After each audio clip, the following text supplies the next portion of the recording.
Hi, Joanne. Welcome to the show. Hi, thank you so much. I'm so looking forward to this. Same here. And it's so funny that we're about to have this conversation because just before we hit record, we were just talking about how we don't really care anymore in terms of even just appearing on camera and everything needing to be so perfect. And I have to say that this has been such a work in progress for me over the years. And I'm sure anyone who's listening in today can relate with this need, maybe this obsession or this fixation to always look so perfect, to always be so self aware of body, of size, of all of this. And I find this is one of the greatest issues really in our society and what tends to lead to unwanted eating behaviors, what tends to lead to other self sabotaging behavior. And I'm so grateful today that I have an expert to talk about this with me. And from what I understand, you are an eating psychology coach, which is so cool. This is actually the first time I've heard of this, and I can't wait to get into this conversation. But what you help women do is really transform from feeling stressed to feeling relaxed about food and weight and body image. And of course, we're about to get into that conversation and why it's important and why most of us, anyways, have this need or this desire to always fixate on the body or for it to look a certain way. But I'm more curious around how you got into this work, Joanne. So maybe we can start there and maybe we can start with just sharing your story with those who are tuning in with us today. Sure. Yeah. I think it's been a lifelong journey, right? When I was young, I I don't think I ever felt comfortable in my own skin. I think that's pretty typical for teenagers, but I think throughout my early adulthood, it was always an issue. And I think, like you said, these issues of weight and worrying about how we look, it's so much a part of how our society messages us, especially as women, for men too. And I think as we've gotten more into the social media space and everything's very visual, it's even more of an issue. But for me, yeah, I was always on this journey of becoming perfect and, trying to do more and more and more to feel better, to be healthier, to lose weight, and just to feel better about myself. And I think that there's lots of good to that, but it also has this shadow side of never feeling like you're good enough. And I think that those are the messages that are really hard to overcome. And it's been really a lifetime journey. I'm going to be 60 this year. And I'm finally getting to the point where, as we were talking about before we started recording, I just don't care that much. It's not that I don't care about how I look and how I feel and my presentation to the world, but it's not so focused on my physical appearance. And I think that is part of why I do this work is I want to model for other people that we don't have to be perfect. We look different all the time. I think this idea that, we have this very static visual of ourselves because, we're always looking straight ahead, now on Zoom and when you're taking pictures and then you see pictures of yourself from different angles. And it's kind of shocking because we don't spend a lot of time seeing ourselves from different perspectives. And I think, for me, a lot of the work has been to, um, really get in touch with that, not try to avoid that, but actually spend time looking at myself, seeing myself in different ways and digging down underneath that. Like, what do I think about that? What are my thoughts? What are my feelings? And being with that and working through that. So, there's a lot I could say about this, but I think that's a piece of it. Yeah, and that's Yeah. so powerful and really what's super interesting about what you're saying is, I work in the space where I help women overcome unwanted eating behavior, binge eating, emotional eating, and oftentimes that journey looked like a lot of dieting. And most often Mm-hmm. also it looked like starting to become very aware of their weight and their size at a young age. And what's super interesting, something that they all say, something that they all share, is that man, when I was growing up, I thought I was so, I can't say the word, it's the FAT word. I have a hard time saying that word. Mm-hmm. Okay, Joanne. But Mm-hmm. a lot of times they look back and they're like, wow, that's what I thought, or people told me that I was, or maybe my mom suggested that I should start changing how I eat. But when I look back at those photos, I can't believe how small I was. I can't believe I ever had an issue. And it's super interesting. And so I'm curious for you, because again, this is a big part of the work that you do. Why do we feel like we have a need? Why does that become so important for us to feel like we need to fix ourselves or drive ourselves towards perfection, as you just shared, or that we're flawed in some way and that needs to be addressed? Yeah, I mean, I think, there, first of all, there are huge industries that are banking on us believing these things about ourselves. They're selling products to make us think that we need to fix ourselves, whether it be the beauty industry, the diet industry, the weight loss industry. Um, so we're getting lots and lots of messages about that. And, I think the other piece of perfectionism and trying to be better, or think that we're broken and we need to fix ourselves, is that, I think it's like it was a coping strategy, growing up. Right. If we could just be perfect, we'd be lovable. Maybe other people will see us or appreciate us, or maybe not see us, if we don't do certain things. And so I think it comes really early, and we do get messages that our beauty, our appearance is a big part of our worth. Right. And so, of course, we're going to focus on that. And I think it's, when you really dig deep, I know, working for myself and with a lot of my clients, we know that when we look in the mirror, for example, we could look in the mirror one day, kind of like you were saying about the pictures of when we were younger. Like, if we're having a really good day and we're feeling really good about ourselves, Yeah. we can say, "Hey, look at me. I look good." And, an hour later, you get a phone call, or you have a bad conversation with someone, and you look in the mirror again, and you're like, "Oh my God, look at all this flab, and what is wrong with me?" And so it's obviously not, there's so much to it, that has to do with our mind and our thoughts and our beliefs and our emotions. And so, yeah, I mean, it's a really difficult one. Right. It's not an easy fix. There's not a pill for this. Yeah. Very, very well said. Exactly. You know what's super interesting, and something that just kind of came up for me when you said we have this need to belong, we have this need to be accepted, and if we're perfect and if we're cute, then we're going to be lovable, right? And one thing Hmm. that comes to me, and I just noticed this, I remember when my girls were young. I have two girls, and when they Hmm. were young, everywhere we would go, people would always be like, "Oh, you're so cute, you're so beautiful, you're so pretty," right? It was never more about anything else that they were doing. And it was just that Yes. fixation, the messages that they got was, I'm so cute, I'm so beautiful, I'm so pretty. And so I also have seen and I've witnessed this in other situations where there could be more than one sibling, and there's a lot of attention given to one of the siblings, but not the other one, right? Calling that Hmm. one sibling, you're so pretty, you're so cute, but not so much to the sister. And that tends to also create those issues where there's comparison, where there's maybe that awareness around, there's a reason why I'm not so pretty, or there's a reason why I'm not so lovable, or why is my sister getting more attention, for example. And so I think that has a little bit to do with it.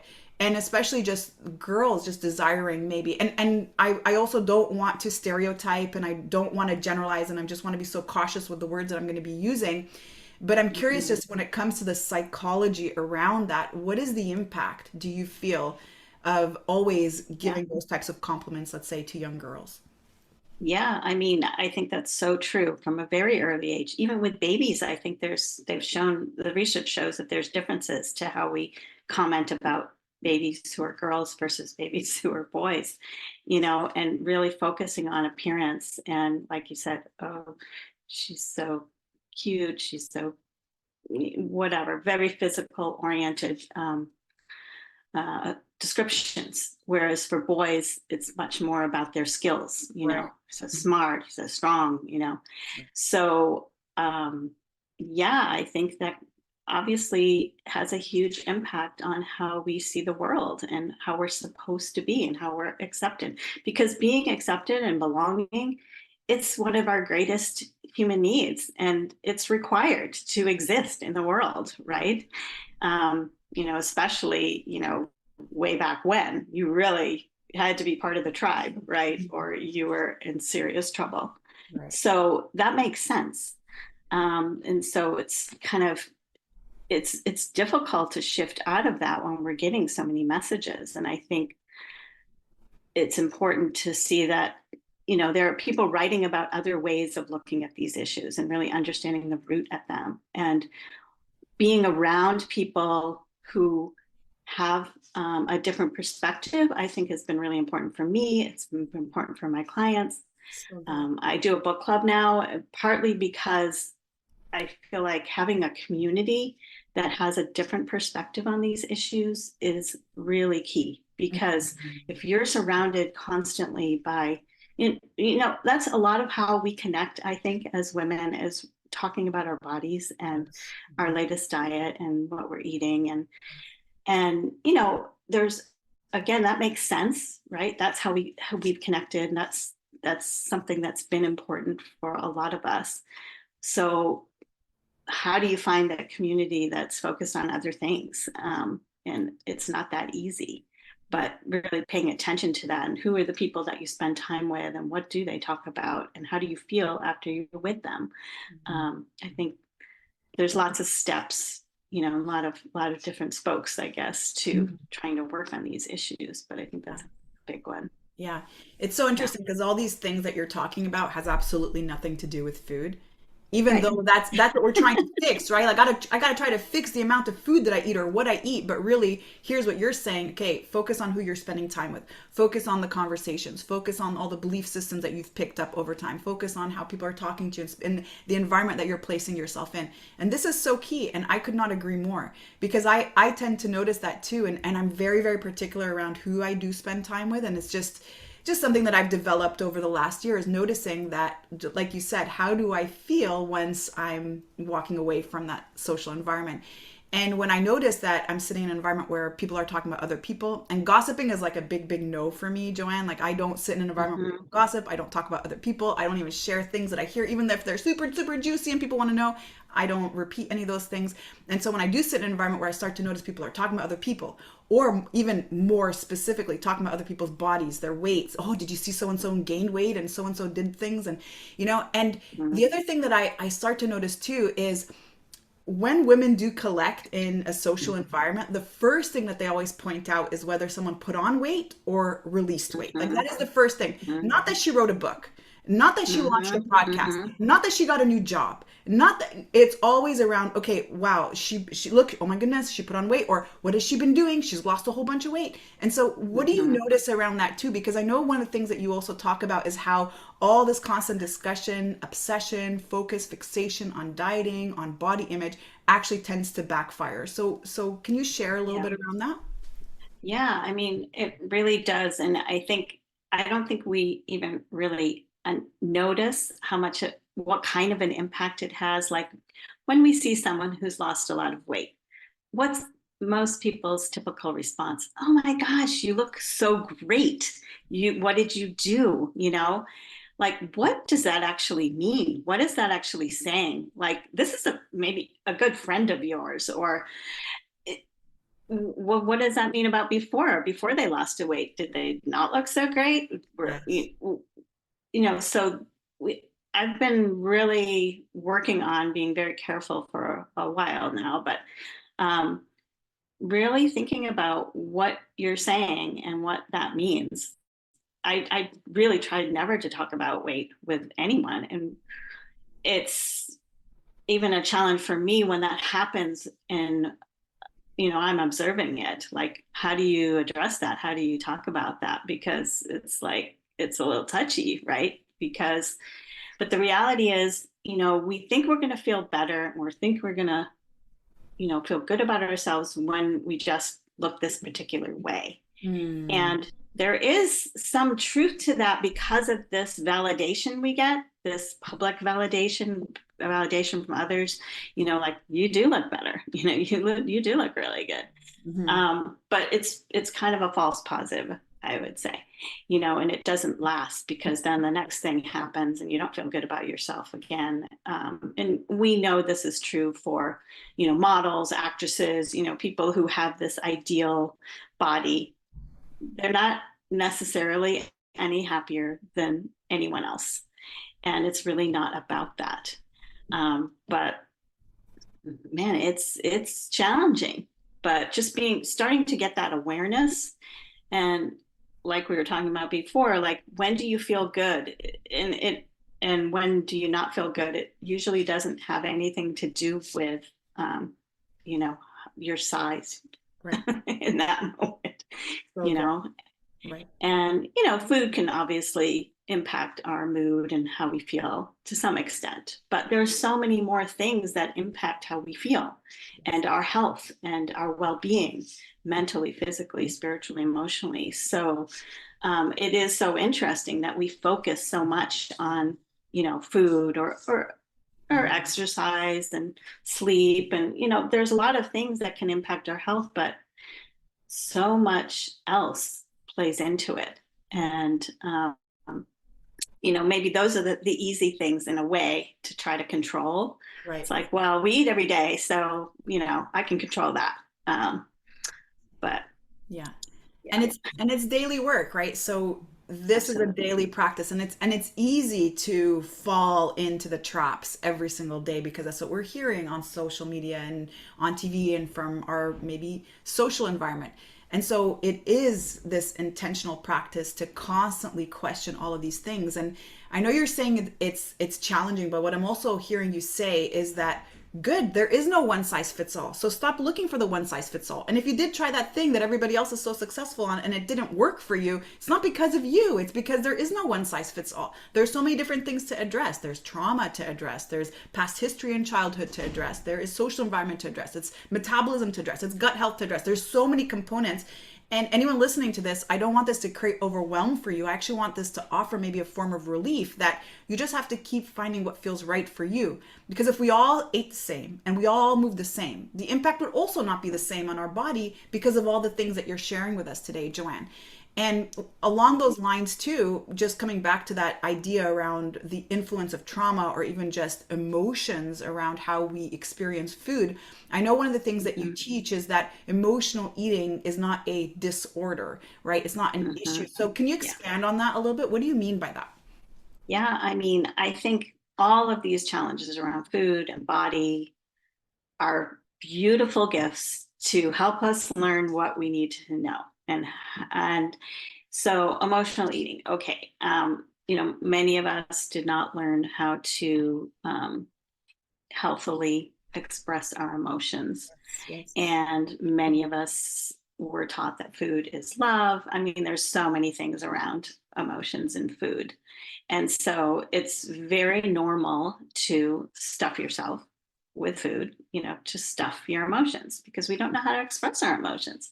We've been, talk about being perfect. It's like many of us were taught from an early age that it's not okay to express certain emotions.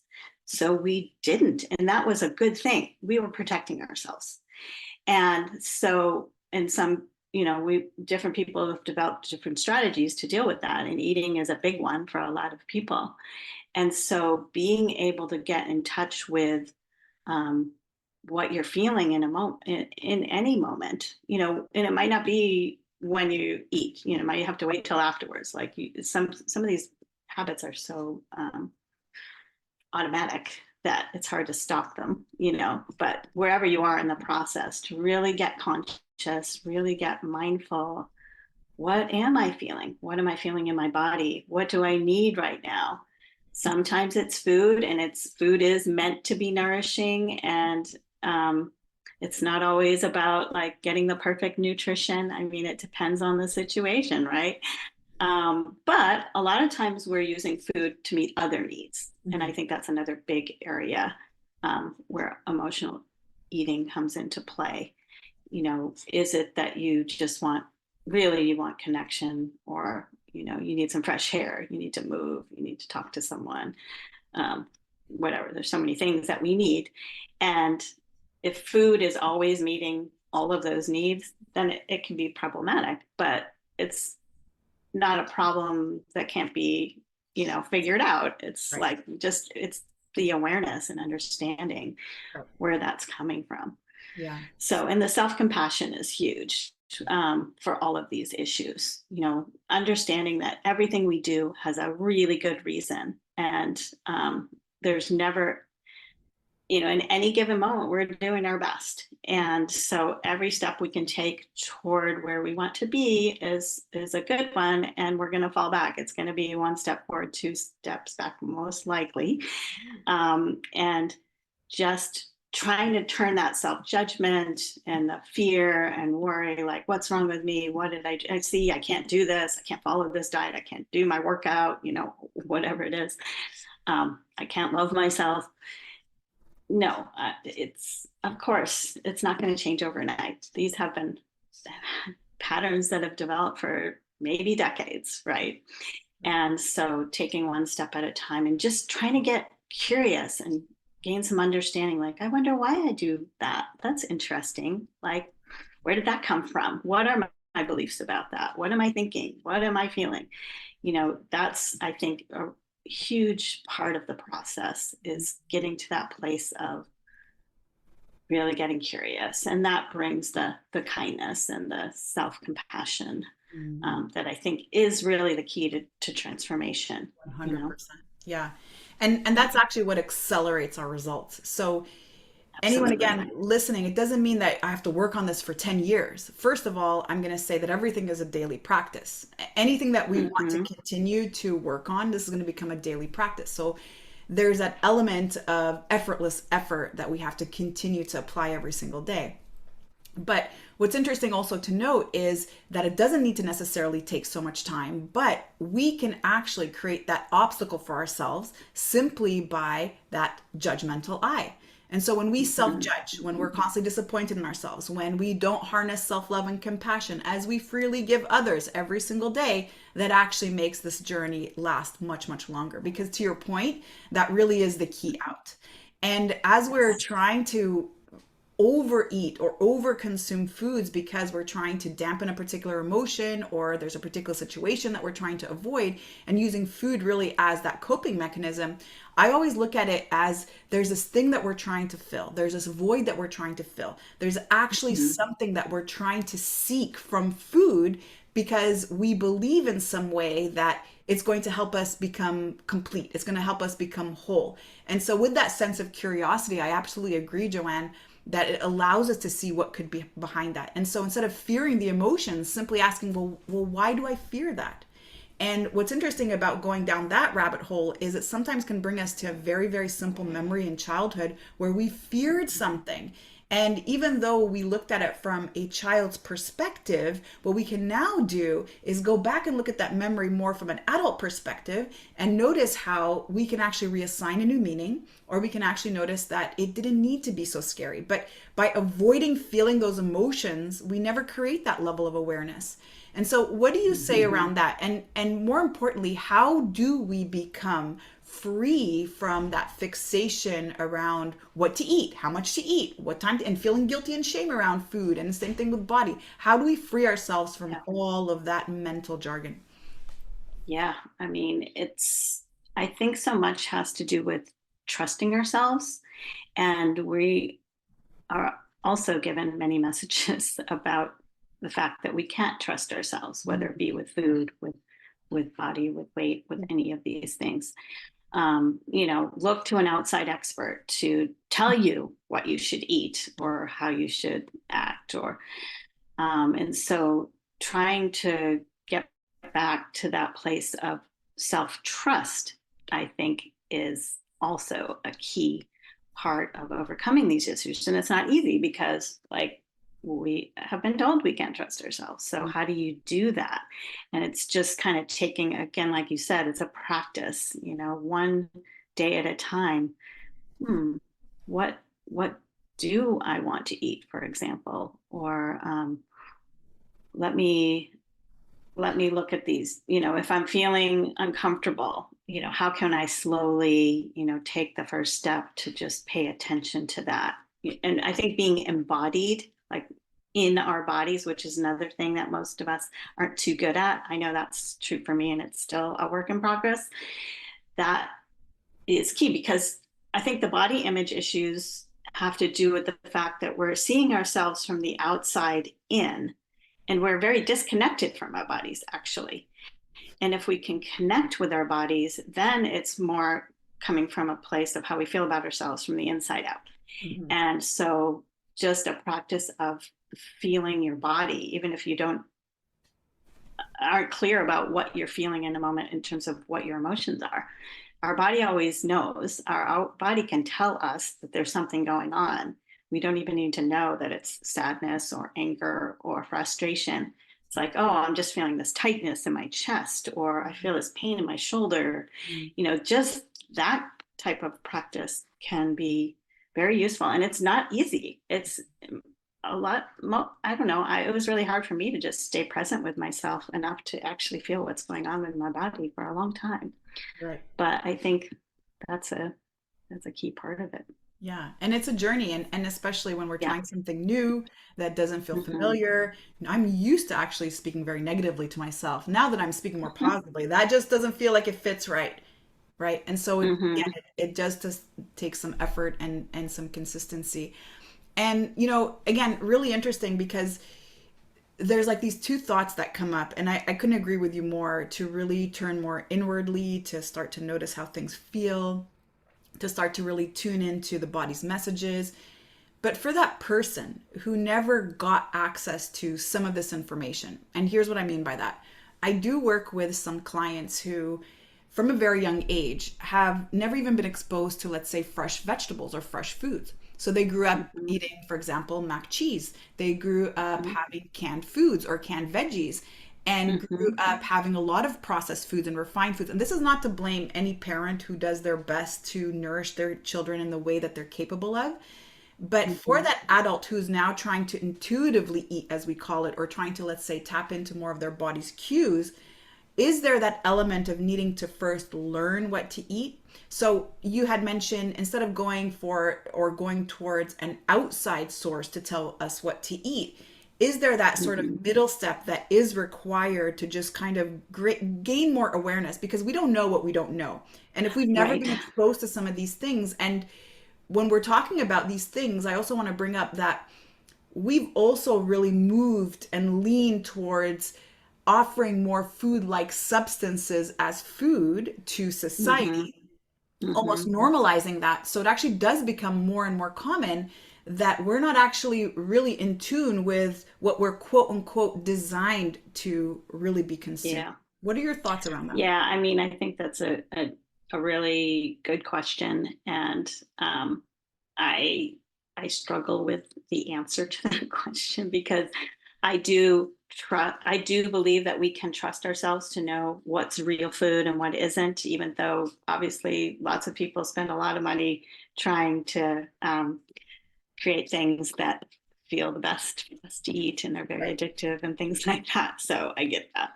So yeah, maybe it's kind of a balance. Like if you really don't know anything at all about nutrition, for example, I think it is good to learn some things about that. Mm. Um, and at the same time, everyone is different. So as we know, there are many different ways of eating, that there are many different experts saying this is the way.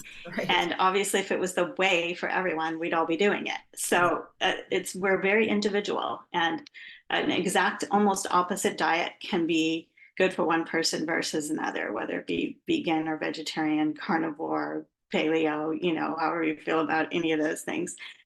I think we do have to trust ourselves to experiment, Yeah. and see Oh, as an right. experiment, like not like I must do this or I need to do it this way. It's like I'm going to try this for a week or two or a month and see how I feel. And it does take your body time to adjust too, just like you were talking about the gut and issues around the gut. If we're not used to eating certain things, it can take a little while to adjust to that. So just being open and curious about that, I think, can be helpful. And always knowing, like, you can trust yourself. and different times in our lives, I think we do need different types of foods. And Mm, for women, I mean, I've mm, been hearing a lot and reading a lot about this lately, like different times in your cycle, you actually need different kinds of foods. right. So it's very different from what men need, and in a lot of ways. And they may have cycles too that relate to that. I don't know as much about that, but certainly for women, certain times in the month it's actually better to eat more carbohydrates, and other times in the month it's actually better to eat more fats, Right. and that will actually help you feel better. So, it's good to read about these things to learn a little bit more, but then to ultimately experiment with yourself. Love So, I love that. yeah. It's so good. And I get why this is a very challenging question to answer, is because when we bring in the psychology aspect of it, now that starts to affect our relationship with food. And it's just how you view food, how you view even that relationship with food. And that's so important to know. And so Joanne, I've loved this conversation. I feel like this was such an important one to have, and just to really bring awareness around the harm of just fixating on this idea of perfection, or this idea of needing to somehow fix ourselves in a way. And so, is there anything else that you wanted to share today with us that you didn't have a chance to just yet? Oh my God, there's so many things, like we could probably talk about this for hours. But I guess one area we didn't talk about was gratitude. And I think that's Mm. another huge piece, especially when it comes to the body and body image. And so, kind of shifting from worrying about how you look and um, that way of seeing things, like instead focus on, well, what can my body do for me? To be Mm. able to really appreciate our bodies, thinking about it in that way can really be a game changer. It was for me. It is for a lot of my clients. It's like having a practice of, what are three things that I appreciate about my body and what it does for me?